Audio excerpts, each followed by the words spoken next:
Hello and welcome back to Let's Play Lamplight City, the awesome steampunk-ish detective adventure retro-style mystery crime-solving game. We are Miles Fordham and we are here over at Tom Puffin's residence. My name is Darwin. Thank you for joining me. I play video games and I hope you're enjoying watching them. It's a pleasure to have you all here. So, last time we learned that Mr. Puffin was doing something funky with some letters being sent to his nephew, Ned. And he corresponded with his lady friend who lives in a different city they'd never met. And something weird is going on. So we got the address and we are here to investigate. The look in her eye tells me she's probably hiding something. A statue of Eros, I believe? God of love or lust or something. Man babies in diapers never did much for me.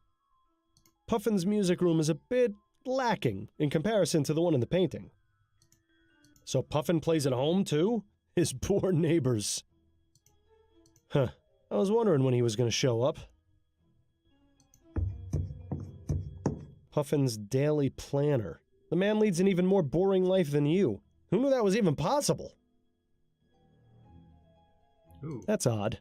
There are some scratches on the floor next to that statue. Can we move it?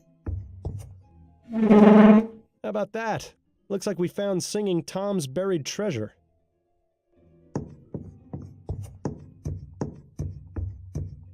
Let's just see what we have here. Dearest Priscilla, I've completed all my plans and will soon come visit you in Cormorant. Please remember that life in New Bretagne is hard, so I may look a bit more advancing in years than you might expect.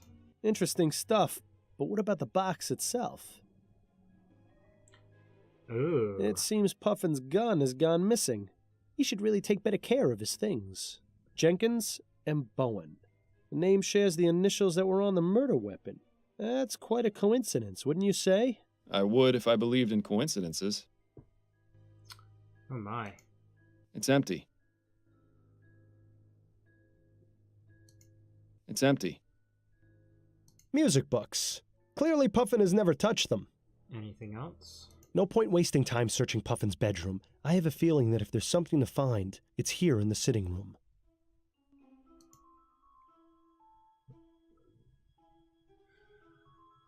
All right. Can we see something in there now? Puffin's daily planner. The man leads an even more boring life than you. Who knew that was even possible? Thanks, Bill.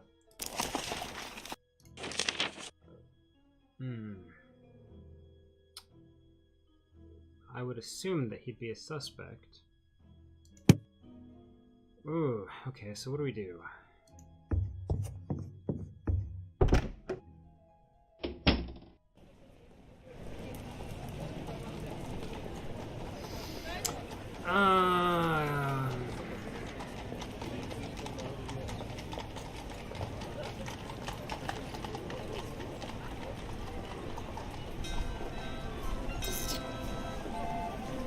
Okay, consult with a professional. That was said over here when we were talking to him, about the effects of opium. We know we're professionals.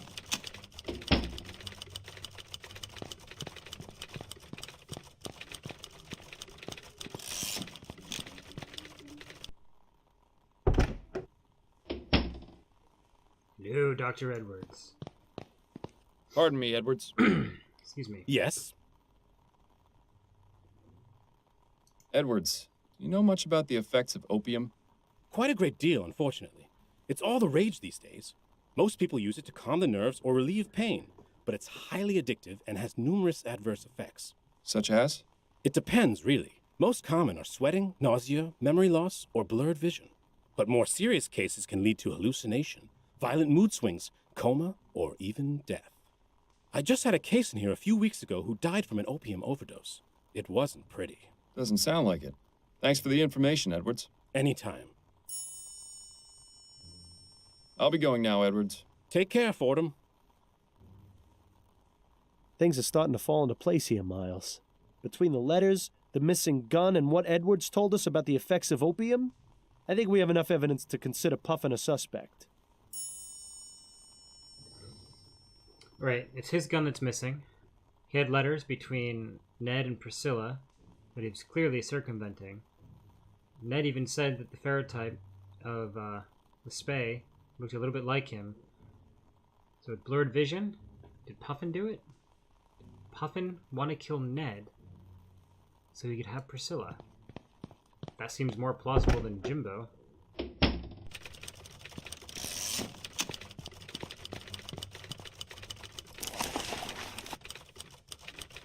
Turn to Mrs. Morgan, not Upman, okay.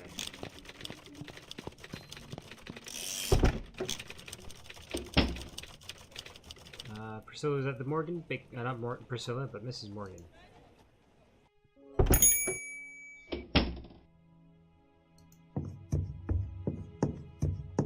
Have you got time for a few more questions, Mrs. Morgan? Yes, of course.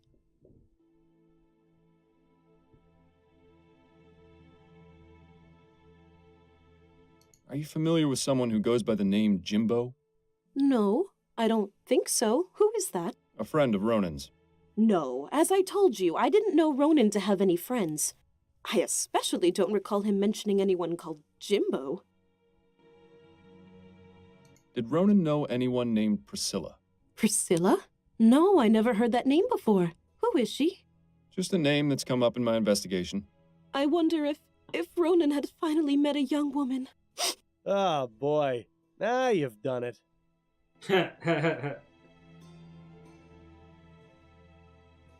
I've completed my investigation of your brother's murder, Mrs. Morgan. You have? Oh, that's such a relief to hear. Who killed him? It was Tom Puffin, the choir master at St. Denis Cathedral. What? But why would a member of the church do something like that? Puffin is in love with his nephew Ned's fiancée, Priscilla. He's even gone so far as to intercept their letters and write to each of them under false pretenses. Mr. Puffin is also an avid opium user and is prone to fits of rage as well as hallucinations. The evening of the murder, Puffin was at the Silent Raven, and in his opium-induced fog mistook your brother for Ned. He had his pistol on him, and his rage and jealousy got the better of him. Poor Ronan was simply in the wrong place at the wrong time. And what about the clothes he was wearing? Or why he was in Chumley in the first place? I'm afraid your brother fell victim to a cooping gang. They dragged him to Chumley and forced him to vote multiple times. He was wearing someone else's clothes as part of a disguise. My poor brother. So what happens now? Now, I'll inform Miss Upton of my findings, and she'll send an officer along to arrest Puffin. From there, justice will be served accordingly. I see. Thank you for your help, Mr. Fordham.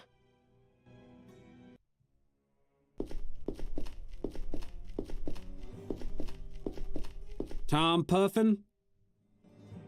Yes, may I help you, officer? You're under arrest for the murder of Ronan Lespay. What? Oh, God. So it wasn't a dream. Come along, sir. We need to question you at the station. You know, Miles, you've been coming in here a lot lately, but you've never looked quite this glum. What's going on? I've bungled things pretty badly at home.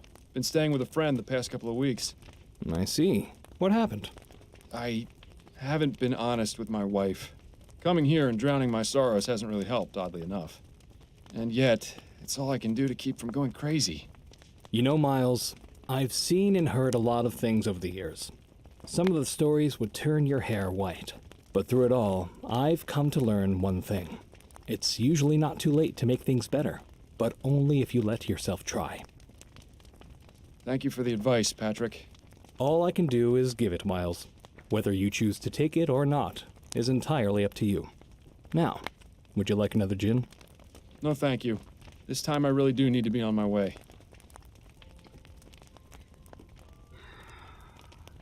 Visit Adelaide or go back to Upton's? We're gonna go visit Addie. I should go and see how my wife is doing. I see. Well, have a good night, Miles. And good luck to you.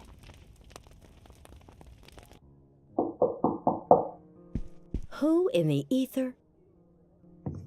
Medicine, Addie, please. Miles? This is a surprise.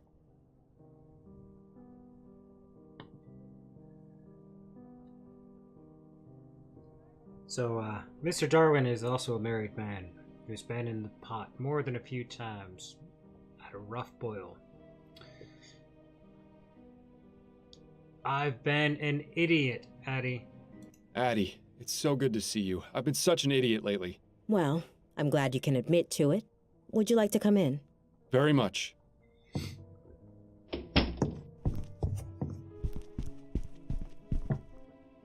Was there something you wanted to talk about?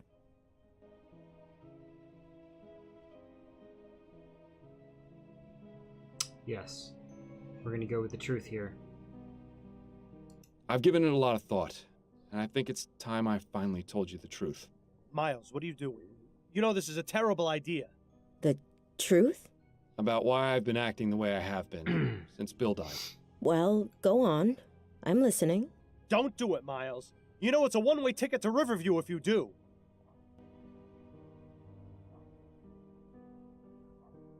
I've been hearing Bill's voice ever since he died. Fordham, what is wrong with you? His voice? I can't believe this! You've just destroyed your life! I hope you realize that! Yes, in my head, at all hours.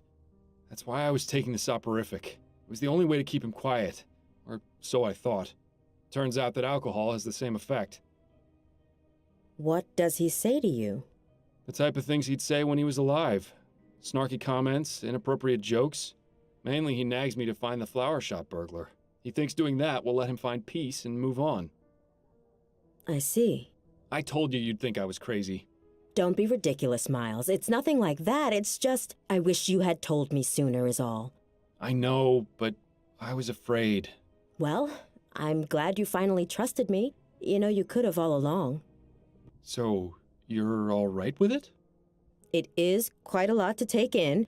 I think I'll need some time to mull it over. But what matters now is that we can work through this together. I understand. Well, I should probably go. It was lovely to see you again, Addie. Lovely to see you too, Miles. Perhaps I'll stop by again next week? Or sooner, if you'd like. Sure. Like the men in white coats aren't gonna have you taken away by then. Right. I'll see myself out then. Good night, Miles. They're coming to take me away! They're coming to take me away! Ha ha ho ho hee hee hoo hoo!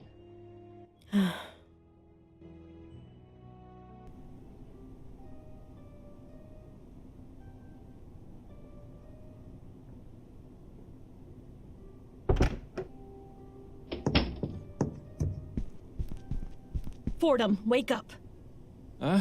He just leapt over the side. Oh, Upton. What's going on? Goodness, Fordham. You look terrible. Is everything all right? Just had some trouble sleeping. More than usual. Well, I hope you've rested enough, because I've got something very important to show you. Oh, wonderful. If we're sharing information now, are you gonna tell Upton about me as well?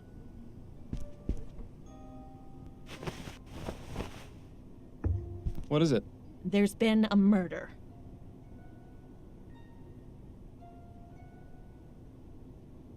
I assume this one is special somehow, or you wouldn't be bringing it to me. I thought that great detectives never assumed. There are exceptions to every rule. Anyway, you're right. The victim in question is a member of Parliament, a man named Percival McDonough, to be precise. But this is the real corker. The murder is clearly the work of the Justice Killer.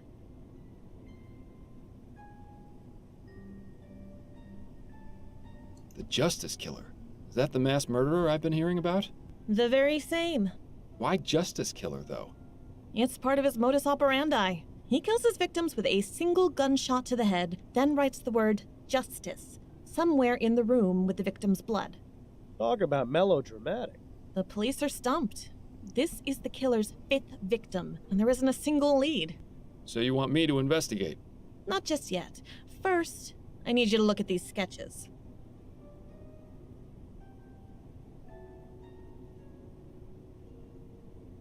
You took crime scene sketches from the department?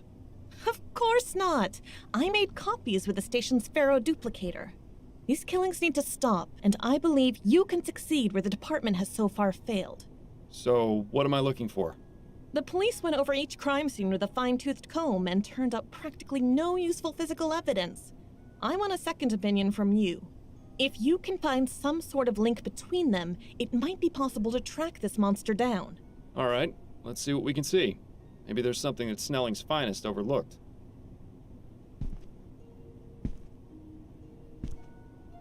Here are the 4 sketches. Have a look at them and see if you notice anything that might help us find this maniac. Well, here goes nothing. Wait, what's that? I see an important clue. Nah, just kidding. Maybe you should write crazy over your bed. Vale, if you're not going to be helpful, stay silent. Boring, just like everything else in this sketch. Wait, what's that? Alright, nothing new there. Yeah, he's dead. Big deal. I'm really not in the mood to be analyzing crime scene sketches right now. Boring. It's the second one that gave us a flower. Yep. Oh, were you hoping for some witty insight? Shame, because you're not getting any. I don't feel like looking at dead bodies right now. Is there something more exciting we could be doing? I'm sure this is terribly relevant, but I've got nothing to say about it.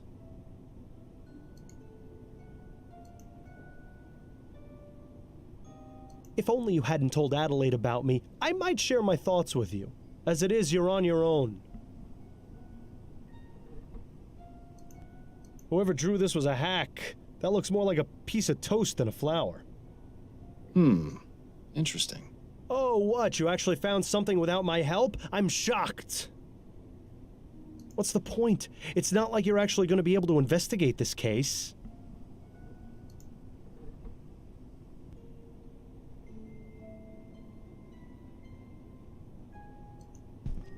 Upton?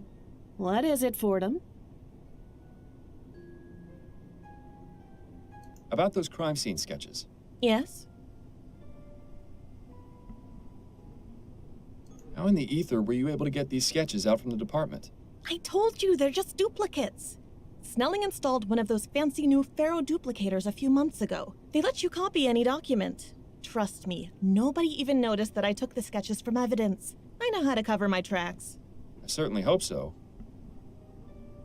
I think I found a connection. I knew you would. What is it? There's a single flower at each crime scene. They look deliberately placed. There is? Let me have a look. You're right. 1 lily at each scene. Wait, what did you say? These flowers, they're lilies. Easter lilies, I think. I don't believe it. Upton, this is incredible. This is the lead I've been searching for. What? You mean for another case? The flower shop burglar. He was stealing Easter lilies. And I distinctly remember him saying something about his desire to uphold justice. At the time, I thought it was just the rambling of a lunatic, but now it seems so obvious. So the flower shop burglar is the justice killer? It seems too much of a coincidence otherwise. Well, then that's wonderful. You can kill 2 birds with 1 stone. Excellent work, Fordham. I knew you could do it. What exactly are the details regarding this justice killer? The killings began a few months ago, and so far he's claimed 5 victims. The department wanted to keep this information out of the public eye to prevent a panic, but word has gotten out. On the bright side, it makes your involvement in the case much less suspicious. What can you tell me about the previous victims? 4 men from Chumley: Hannibal Kirkland, Reggie Willingham, Ennis Bowditch, and Burley Cause. No known connection between any of them aside from the borough they lived in. I have copies of the police reports from each of the crime scenes. Go ahead and take them. Thank you, Upton.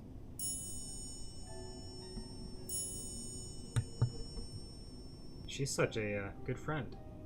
What are the details regarding the killer's latest victim? As I mentioned, the victim is Percival McDonough, a member of Parliament.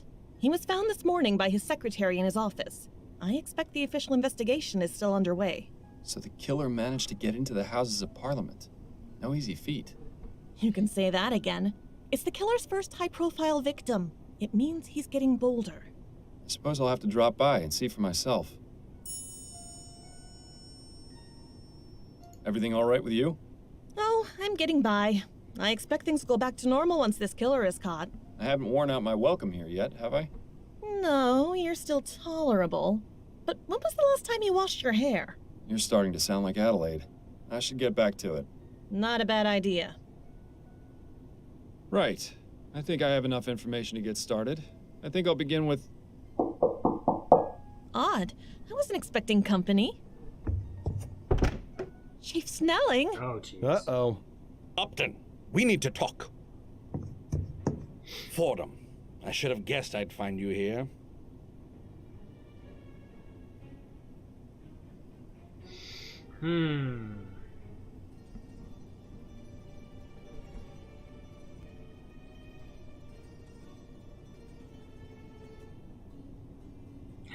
Chief Snelling, aren't you supposed to be out trying to catch the Justice Killer? Appropriate that you should bring that up, Fordham. That's precisely why I'm here. Those are some rather interesting decorations. Would either of you care to explain how they got here? And once again, the jig is up. I hope you can talk your way out of this one, too.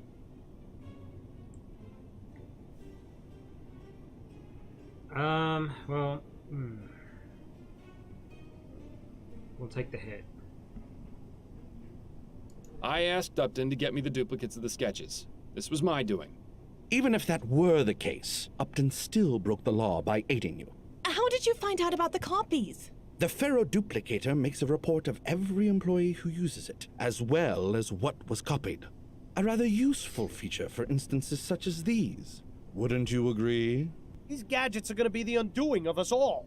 In any case, I did some digging and discovered some intriguing information. Upton, why have you been passing on classified police information to Mr. Fordham? Because he's the best detective you ever had on the force, and you know it. Is that right? Personally, I don't consider getting your partner killed the mark of a great detective. But what's done is done. Constance Upton, your employment with the New Bretagne Police Department is hereby terminated. But I should add that it's only because of your 25 years of dedicated service that I'm not pressing charges against you. But as for you, Fordham, I have enough evidence to place you under arrest for obstruction of justice and interfering with police investigations. Do you have anything to say in your defense before I take you in for questioning?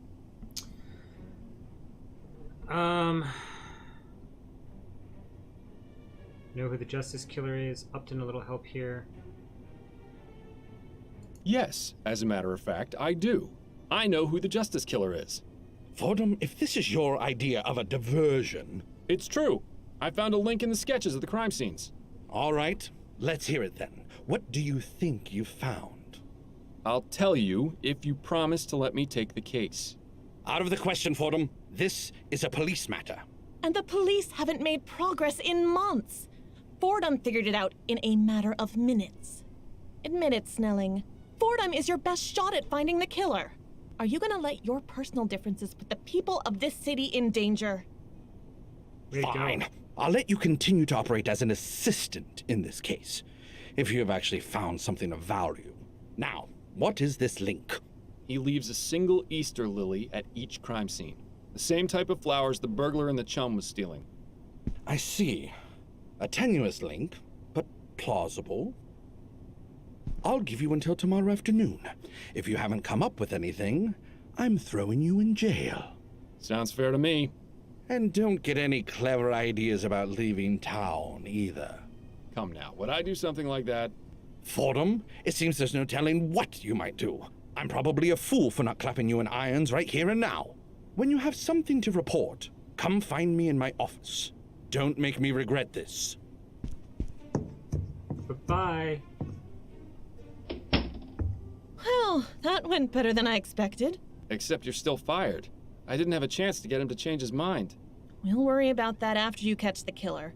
In the meantime, I could use a drink. I'll see you later, Fordham.